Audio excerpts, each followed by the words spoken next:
మనిషిలోని క్షమాగుణమే అతడిని ఉన్నత స్థితిలో నిలుపుతుందని ఆర్ఎస్ఎస్ చీఫ్ మోహన్ భగవత్ స్పష్టం చేశారు.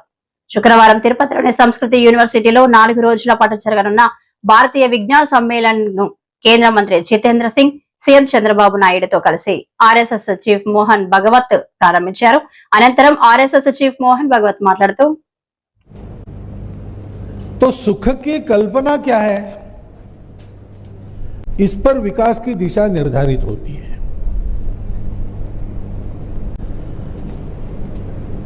अभी तक पिछले 2000 वर्षों से जिन प्रणालियों का प्रभाव दुनिया में रहा है,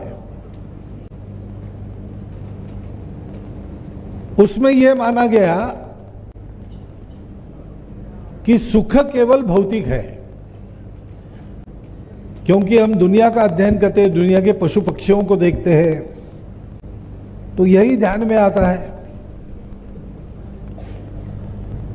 आहार निद्रा भय मैथुनंच, यही सुख की कल्पना है।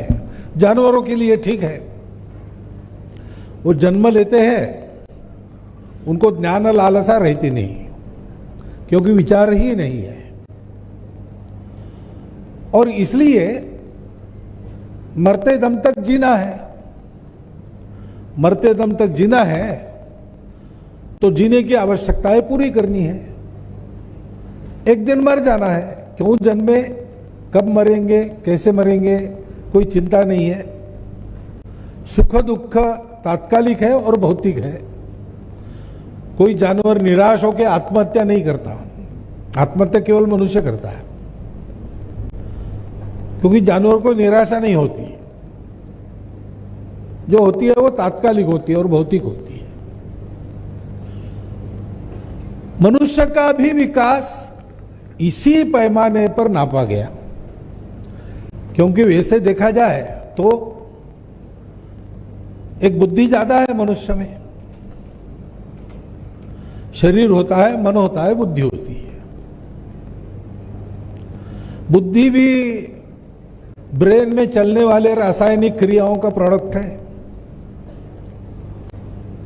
और मन दुनिया के अनुभव से हम जो गांठ बांध लेते उसको मन कहते हैं। और इसलिए पशुओं को जैसा ही हम भी अपनी भौतिक आवश्यकताएं पूरी करें तो विकास पूरा हो गया। एक दूसरे दिशा का विचार है कि भौतिक जगत सहित अपना शरीर ये टेम्पररी है, वो मरते रहता है, बदलते रहता है। तो जो शाश्वत है केवल उसी पर चलो, दूसरा कुछ मत देखो। लेकिन ऐसे ऐसे मनुष्य रहता ही नहीं। मनुष्य को खाना है, मनुष्य को रहना है घर में, मनुष्य को सारा समाज चलना है, तो ये सारी बातें चाहिए। परंतु विकास की कल्पना भारत के बाहर के चिंतन में हमेशा इन दो सिरों के विचार के बीच में लटकती रही, घूमती रही।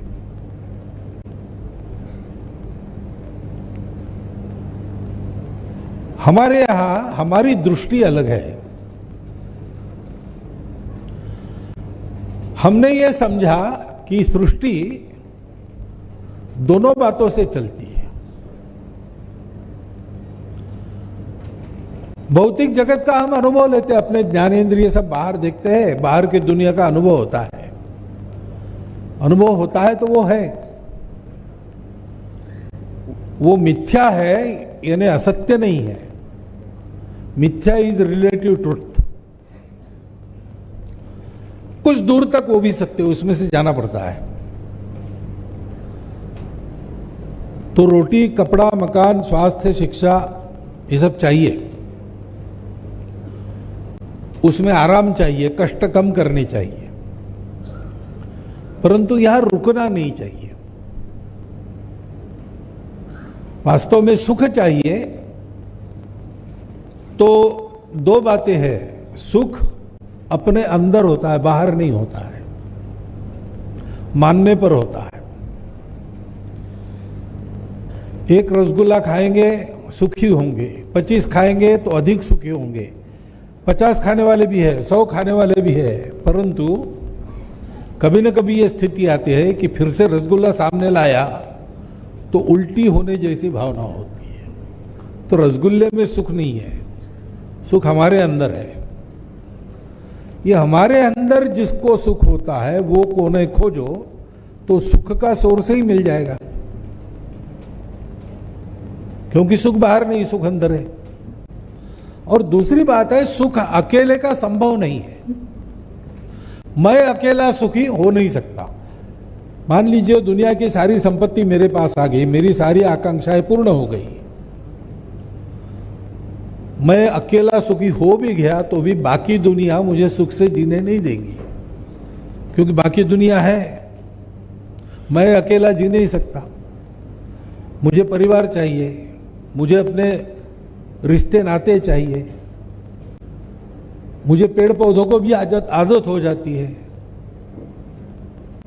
सुखी होने के बाद भी मैं जू में जाके प्राणी देखता हूं या जंगल में जाके उनको उनकी प्राकृतिक अवस्था में, ये सब चाहिए मुझे। ये सब जब तक सुखी नहीं होता तब तक मैं सुखी नहीं होता।